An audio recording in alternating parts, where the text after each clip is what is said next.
leste de Kentucky, nos Estados Unidos da América, em uma pequena cabana perto da cidade de Berksville, na manhã do dia 6 de abril de 1909, nascia William Marion Brannan, filho de Charles Brannan e Ella Brannan.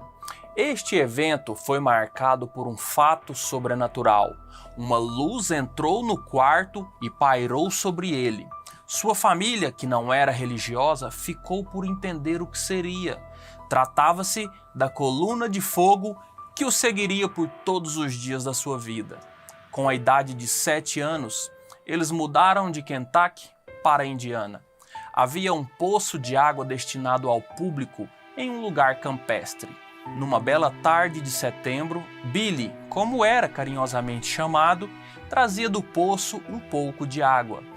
Ali havia uma árvore que ficava na metade do caminho entre o poço e sua casa.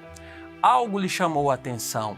Havia um redemoinho no topo da árvore e dela saiu uma voz que disse: "Nunca fumes ou bebas, nem corrompa seu corpo de forma alguma, porque haverá uma obra para você fazer quando tiver mais idade."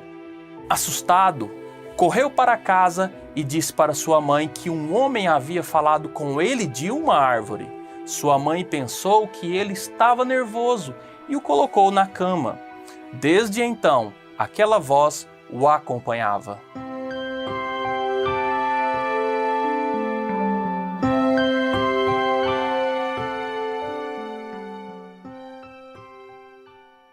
E no auge de sua juventude, Satanás tentou de várias formas mantê-lo longe do seu chamado profético.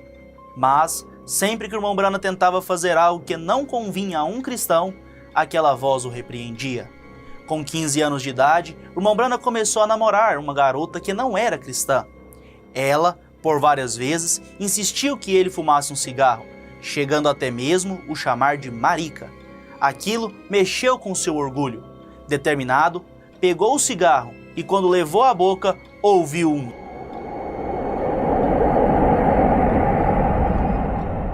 Aquilo era Deus guardando o seu dom. Certa ocasião, foi insultado por um homem que dizia: "Este é um Branham e não bebe?" "Sim, criei um marica", disse seu próprio pai. Após ouvir aquelas palavras, o irmão Branham pediu pela garrafa de bebida, arrancou a rolha e, quando começou a virá-la, ouviu novamente aquele barulho. Algo não o deixava beber.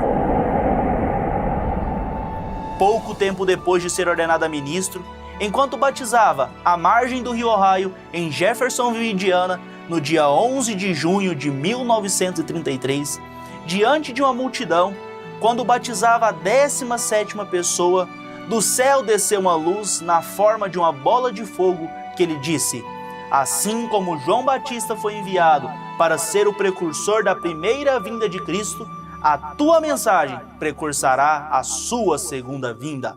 A multidão não entendeu o que a voz dizia, embora viram aquela luz. No mesmo ano, em 1933, o irmão Branham lançou a pedra angular de sua nova igreja, apropriadamente chamada Tabernáculo Branham. No dia 22 de junho de 1934, o irmão Branham se casou com a irmã Amélia Hope Brumbeck. Em 13 de setembro de 1935, nasceu Billy Paul, o primeiro filho do casal. Quando o irmão Branham foi participar de algumas reuniões com os pentecostais, Hope ainda estava gestante de sua filha. Ele desejou fazer parte daquele povo, tendo o consentimento de sua esposa, que o acompanharia. Ao contar para sua mãe, o irmão Branham teve apoio, mas ao contarem para a mãe de Hope, foram gravemente repreendidos, chegando a chamá-los de bando de lixo e santos roladores. Por dar ouvidos à sogra, o irmão Branham pagaria um altíssimo preço.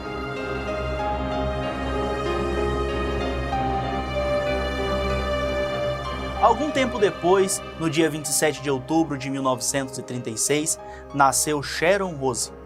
O irmão Branham não tinha ideia de que o nascimento de sua filha era o último momento de felicidade que o tocaria por muitos anos. O irmão Branham recebeu o "Assim diz o Senhor" através de uma visão. Ele viu um homem descendo dos céus, tomar uma fita métrica e colocá-la ali na rua Spring, dizendo 22 pés.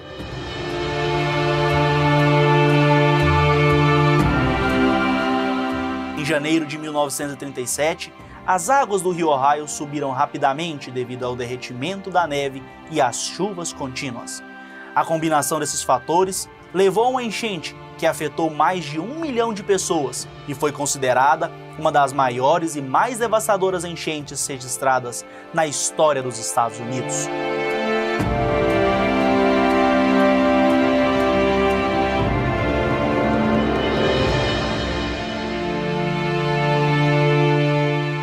Como o uso de automóveis ficou inviável, o irmão Branham pegou seu barco e se juntou ao esforço de evacuação de civis, ajudando assim a salvar muitas vidas.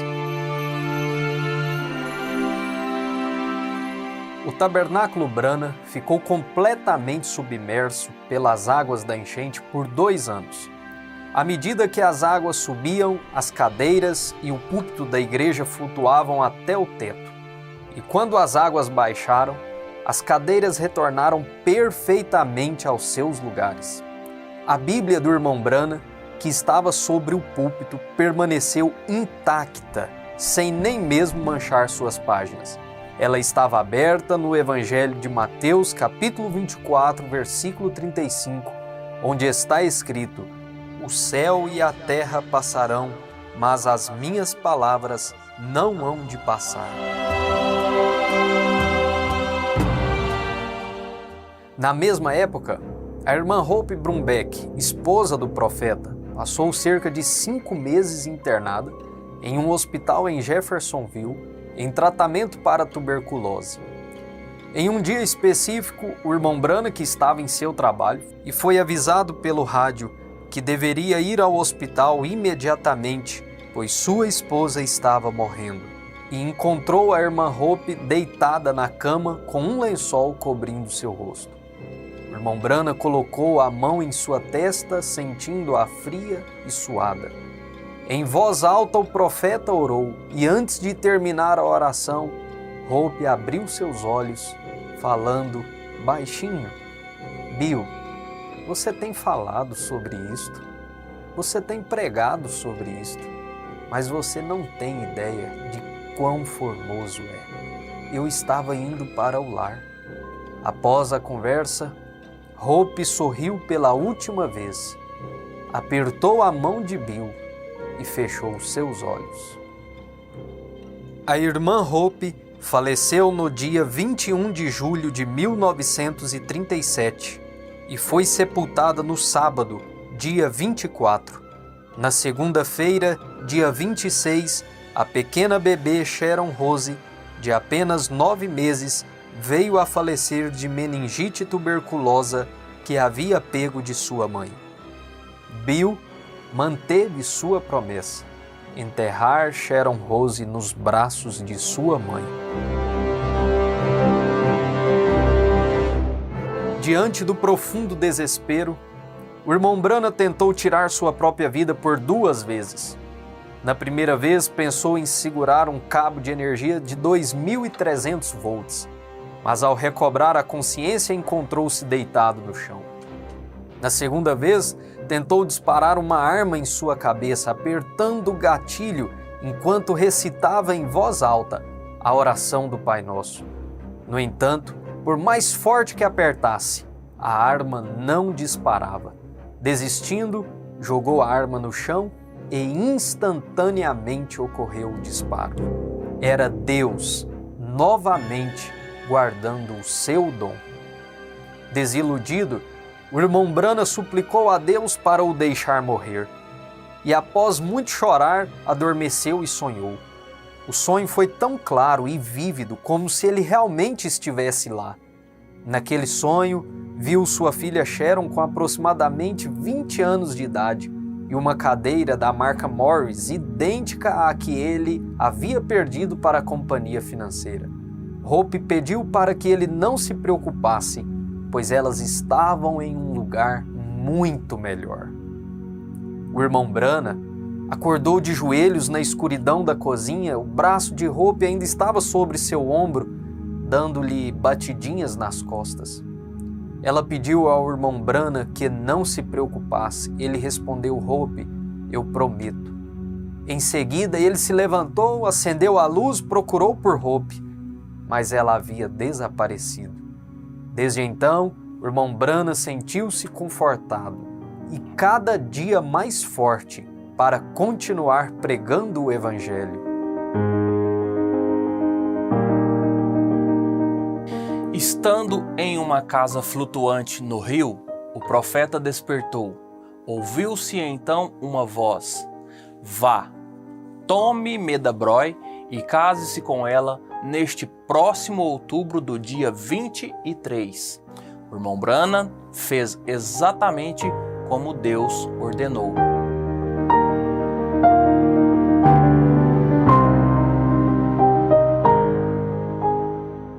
Casado com a irmã Meda, eles tiveram 3 filhos, Rebeca, Sara e José. Em uma ocasião, um pastor batista o desafiou. E enquanto ele apontava o dedo para o rosto do profeta, Deus permitiu que a coluna de fogo fosse fotografada acima da cabeça do profeta, em 24 de janeiro de 1950, sendo a única foto entre 7 que não queimou. Após ser analisada por um examinador de documentos questionáveis, que frequentemente era contratado pelo FBI, foi declarada como o único ser sobrenatural fotografado.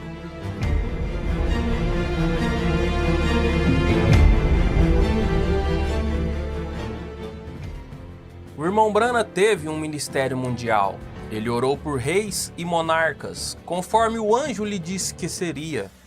As visões que o profeta tinha o deixavam muito cansado. Além disso, as grandes distâncias percorridas em suas viagens e suas longas filas de oração o deixava exausto. Para descansar sua mente, o profeta estava sempre em contato com a natureza. Sua conversão não tirou aquilo que mais amava fazer: caçar.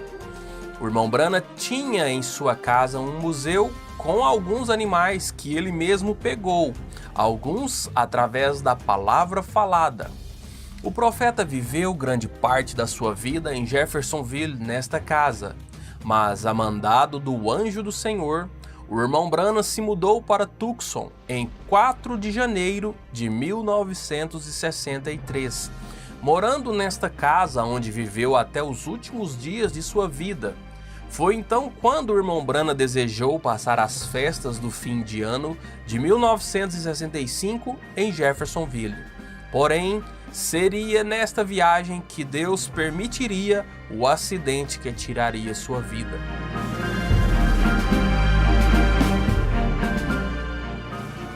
O irmão Branham e sua família saiu neste carro de Tucson para Jeffersonville no dia 18 de dezembro de 1965, às 6 horas da manhã, junto com o irmão Billy Paul e sua família, que estava em outro carro.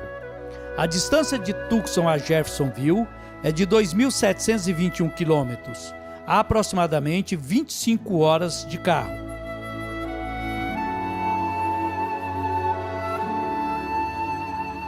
No sábado à noite do dia 18 de dezembro de 1965, às 19 horas e 30 minutos, o irmão Branham passou pela cidade de Bovina e aproximadamente a 10 quilômetros à frente, em direção à cidade de Friona, o carro do irmão Branham chocou-se contra o carro do mexicano.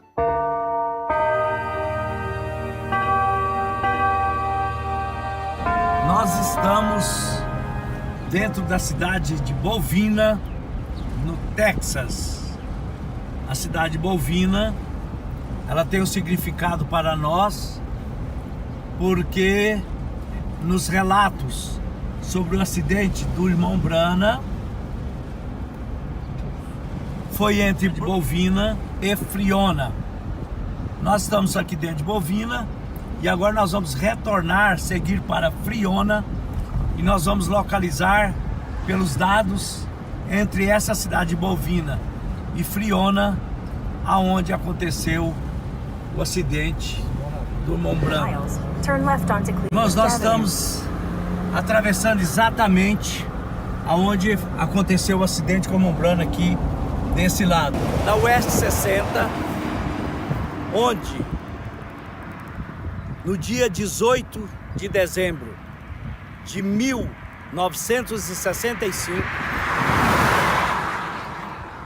às 7h30 da noite, o irmão Brana ia nessa direção, daqui para Friona, e o carro do mexicano vinha naquela direção. Quando ele invadiu a pista, ele chocou com o carro do irmão Brana. O irmão Billy Paul estava um pouco mais à frente e ele olhou pelo retrovisor e viu o momento do acidente, porque o carro do mexicano quase o havia atropelado também. E ele fez o retorno imediatamente e chegou aqui a esse local. Após o acidente, o irmão Brana, sua esposa e a filha receberam os primeiros socorros no hospital em Friona. Nós estamos aqui em Friona, no estado do Texas, nos Estados Unidos. Nós estamos aqui em frente ao Hospital Farmer Medical Center.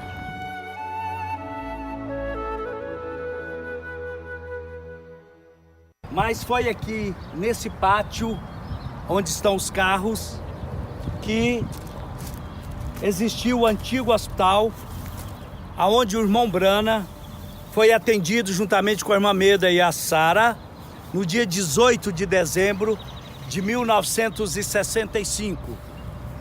Aqui eles foram socorridos, receberam os primeiros socorros, fizeram os raios-x e a irmã Brana, a irmã Meda e a Sara foram transferidos para Amarillo mais rápido, e o irmão Brana só pode ser transferido na manhã do dia 19 de dezembro, que era domingo. O irmão Brana, juntamente com o Billy Paul, foram transportados numa ambulância, saindo aqui de Friona, do hospital, às 6 horas da manhã, e chegaram em Amarillo, no Northwest Texas Hospital, às 7h30 da manhã, onde imediatamente eles foram levados para a UTI e o irmão Brana encaminhado à sala de cirurgia mais tarde. Então é um lugar histórico, não existe o hospital antigo de 1965, existe o novo hospital, mas o hospital ficava aqui onde estão esses carros no estacionamento. No domingo pela manhã do dia 19 de dezembro de 1965, o irmão Brana foi transferido para o Hospital Northwest Texas de Amarillo, que fica a 129 quilômetros de Friona. Então fomos de Friona para Amarillo conhecer o hospital. Nós estamos aqui na cidade de Amarillo, no Texas, em frente onde era o Hospital Northwest Texas. Nesse hospital, quando funcionava, no dia 18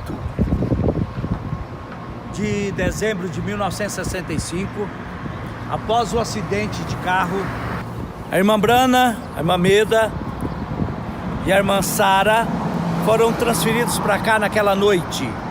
Às 7h30 da manhã do dia 19 de dezembro de 1965, deu entrada nesse hospital o nosso profeta William Marion Brana. E aqui por longos dias, o irmão Billy Paul e a família Brana e vários irmãos de várias partes do mundo permaneceram aqui à espera da recuperação do profeta.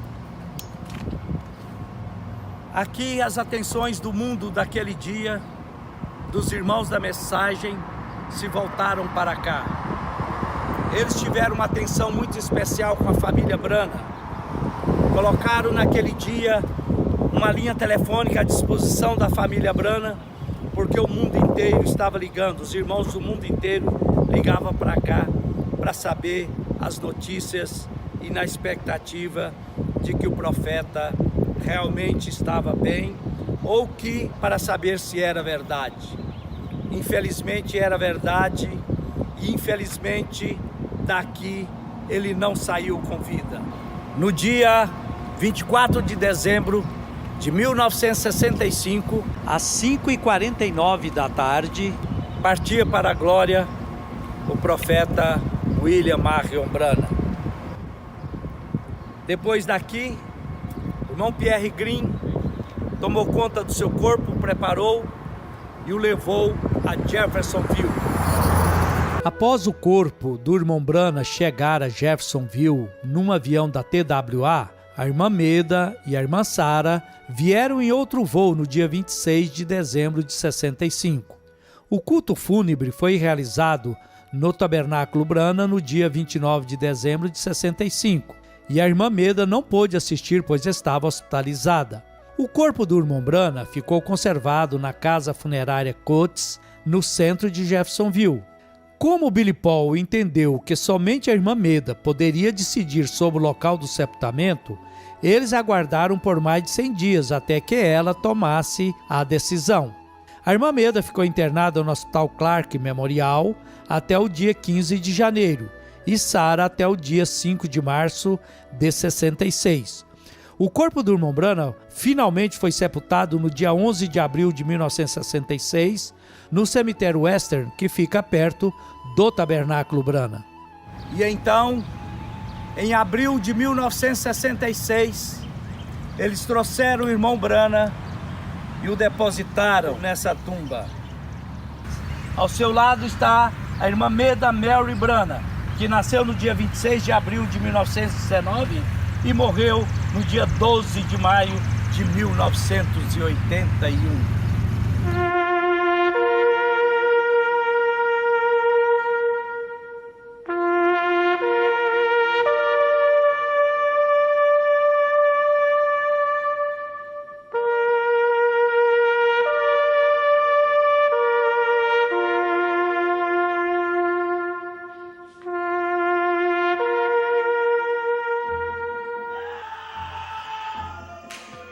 Morreu nossa esperança.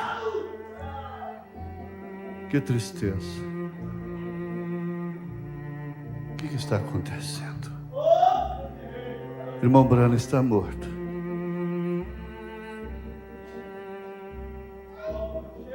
Cai um véu negro. Cai um véu negro sobre a sua gente, sobre a América. Morreu. Que 25 de dezembro de 1965. Ironia do destino, logo no dia de Natal. A terra perde esse presente ao invés de ganhá-lo.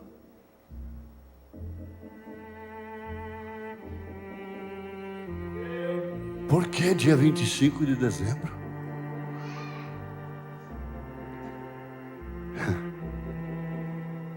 Parece que acabou. Acabou tudo. Está vendo? Morreu. Estamos livres dele.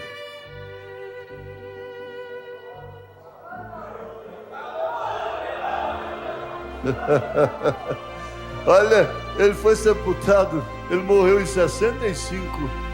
Em 71 ele sacudiu o Brasil.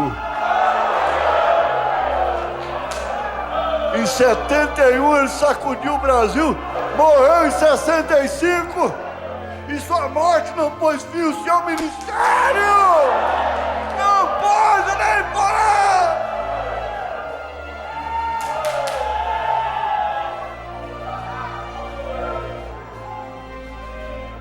Você acha que a morte de um mensageiro põe fim ao seu ministério?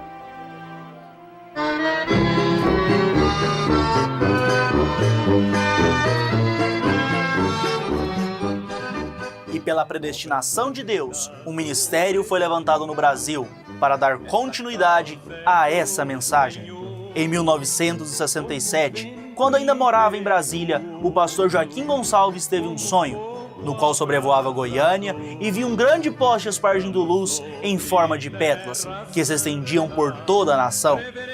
Não hesitou, veio para Goiânia e com o dinheiro da venda da modesta casa que tinha em Brasília, no dia 23 de dezembro de 1967, às 18h30, estreava na Rádio Jornal de Goiás o programa Fé para Vencer.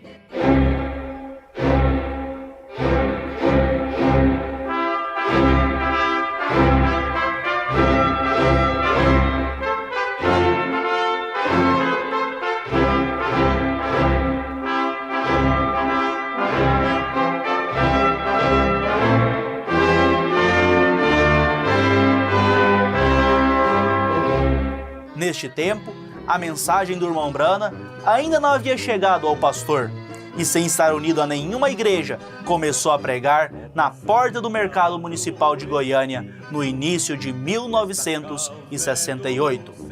Este local, atualmente, é o Parthenon Center, na Rua 4, no centro. Pela manhã, após um culto na porta do mercado, em companhia do irmão Válmaro Silva, desceu a Avenida Goiás, no centro, em seu Jeep modelo 1952, e sentiu de parar onde seu coração disse: é aqui. Era um casarão velho que antes havia sido a máquina de beneficiar arroz, que é retirar a casca e o farelo para obtenção do arroz branco. Esta máquina havia pegado fogo. Um lugar até então de escombros e muita sujeira. Sob inspiração divina, o pastor Joaquim alugou aquele local e ele mesmo arregaçou as mangas da camisa e tirou o entulho, pintou as paredes, improvisou um tablado para o púlpito, adquiriu alguns bancos e escreveu na parede que fazia fundo ao púlpito: Jesus Cristo é o mesmo ontem, hoje e eternamente. Hebreus, capítulo 13, verso 8. A igreja estava com um bom número de pessoas presentes e no dia 18 de maio de 1968 foi realizado naquele local o culto de fundação do Tabernáculo da Fé. E no dia 20 de abril de 1969 foi lavrada a ata que registrou este acontecimento, contando com a assinatura do pastor Joaquim Gonçalves, do nosso pastor Jonas Pimentel e de vários irmãos que ainda congregam conosco. Nem Satã nem o mundo todo pode apagar esse ardor. O ministério do pastor Joaquim Gonçalves, através de Deus, ia crescendo. E em fevereiro de 1970, no Rio João Leite, em Goiânia, centenas de pessoas foram batizadas nos títulos Pai, Filho e Espírito Santo.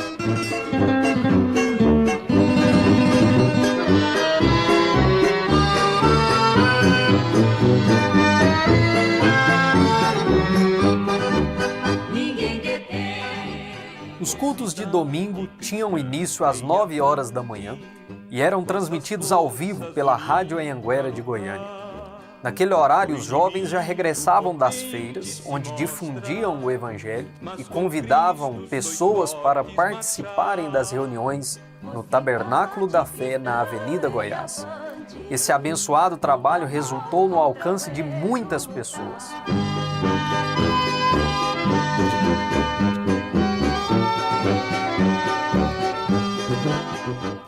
Em certo dia, o pastor Joaquim Gonçalves ganhou de seu pastor auxiliar a coleção da série de mensagens das 7 eras da igreja pregadas pelo profeta William Marion Branham e o livrete, o profeta do século XX, traduzido pelo missionário americano Art Russell Martins, que residia no Brasil.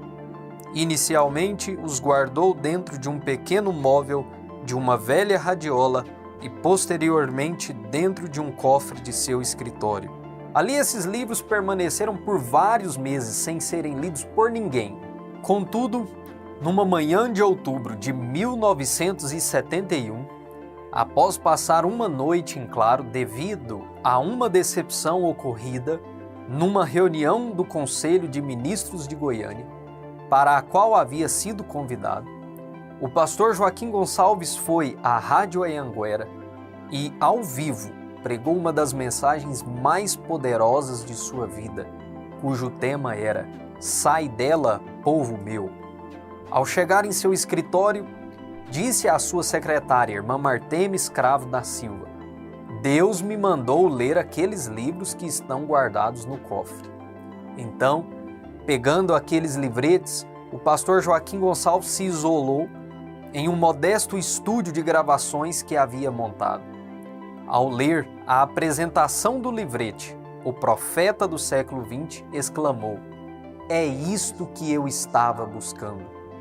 Convidou então seus evangelistas e pastores que já estavam no campo pastoreando e os reuniu nos dias 31 de outubro, 1º e 2 de novembro de 1971, na chácara da irmã Nadir. Entre esses estavam o irmão Joaquim Rodrigues e o pastor Jonas Pimentel. No domingo seguinte, 7 de novembro de 1971, quando a igreja superlotava o recinto rústico que tínhamos, ele simplesmente despejou a mensagem do irmão Brana sobre a igreja e expulsou a doutrina da Santíssima Trindade de uma maneira tão ungida e sábia que só a inspiração divina podia fazê-lo agir de tal maneira, e concluiu dizendo: "Se ninguém quiser me acompanhar com a mensagem deste profeta, eu volto sozinho para a porta do mercado e começo tudo de novo." Isto porque, 3 meses antes de receber a mensagem, o pastor Joaquim disse à igreja que, se algum dia ele pregasse contra a doutrina da Santíssima Trindade, a igreja poderia expulsá-lo e ele voltaria a pregar na porta do mercado. Porém, ele não ficou sozinho, a igreja permaneceu com ele. Após o pastor Joaquim Gonçalves ser batizado corretamente, em novembro de 1971, convocou a todos os que queriam a serem batizados. E num só dia, mais de 1.800 pessoas foram batizadas no nome do Senhor Jesus Cristo, de manhã até à tarde, na chácara da irmã Nadir.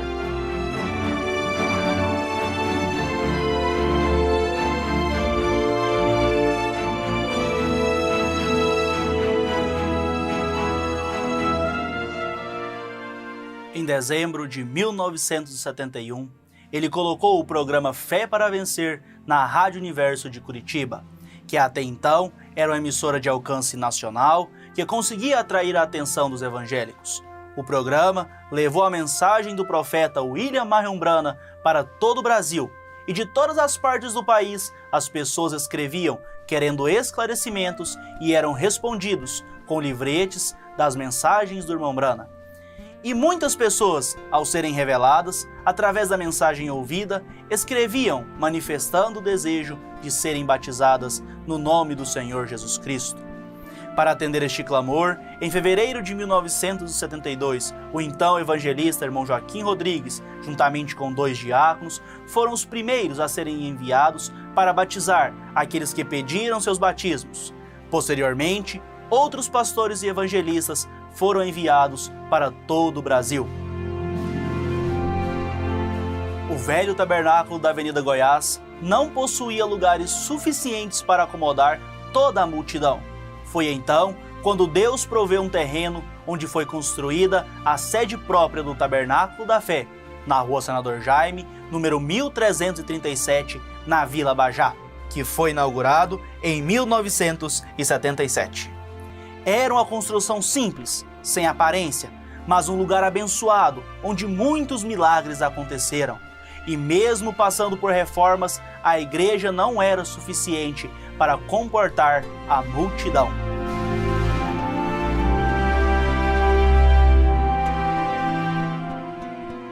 Foi então que no ano de 2004, em uma área bem maior, um novo tabernáculo começou a ser construído através de mutirões.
e em abril de 2007, o Tabernáculo da Fé mudou-se para sua nova sede, na Avenida Castelo Branco, número 6.650, no bairro Ipiranga, com maior espaço, acomodando cerca de 2.000 pessoas sentadas.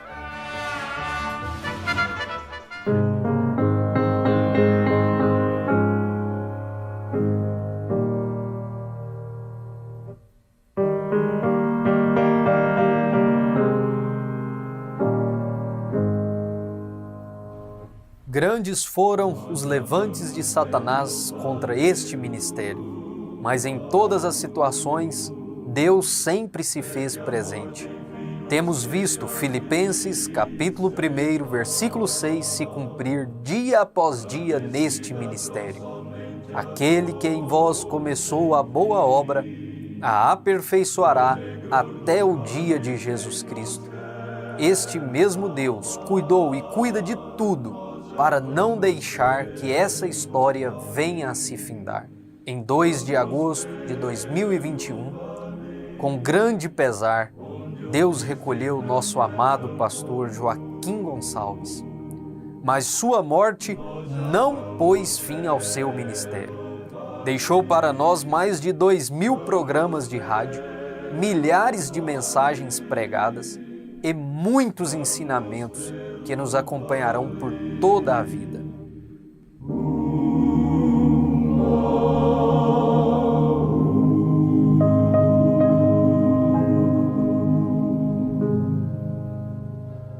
Em 29 de agosto de 2021, com muitas vindicações e sinais de Deus, e uma indicação que o pastor Joaquim Gonçalves deixou ao seu próprio punho, a Igreja de Goiânia escolheu o pastor Jonas Pimentel, que abriu mão de seus sonhos para ser pastor em Goiânia, e com seu exemplo, com sua bonita e marcante história de vida, com sua perseverança no ministério, tem nos encorajado a seguir no caminho.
E hoje, com nosso posicionamento, com a nossa maneira de viver, estamos escrevendo a nossa história, inspirados nas vidas desses grandes homens de Deus, que deixam com seus exemplos e coragem pegadas nas areias do tempo, mostrando que nós também podemos fazer com que nossas vidas sejam sublimes, deixando marcas para outros que, se houver tempo, virão após nós.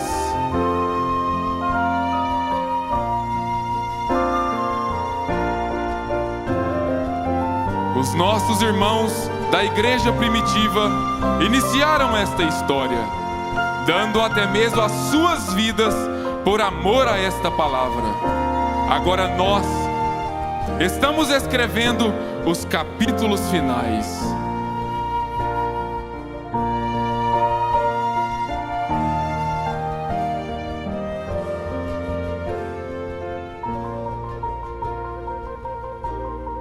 Estamos vivendo no apagar das luzes da última era da igreja, que, embora seja a mais negra de todas, é a mais gloriosa, pois temos agora a revelação de toda a palavra e uma mensagem que nos aponta o caminho certo para o céu.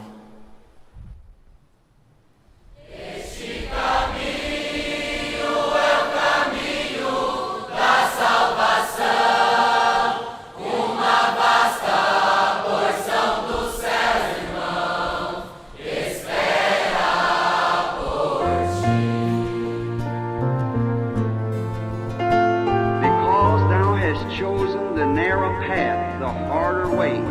Thou hast walked of your own choosing. Tu tens tomado a decisão precisa e correta, e é o meu caminho. Porque nestes momentos de decisões, uma vasta porção dos céus esperam por ti. Que gloriosa decisão tens feito, e isso por si mesmo é o que fará cumprir a tremenda vitória no amor divino.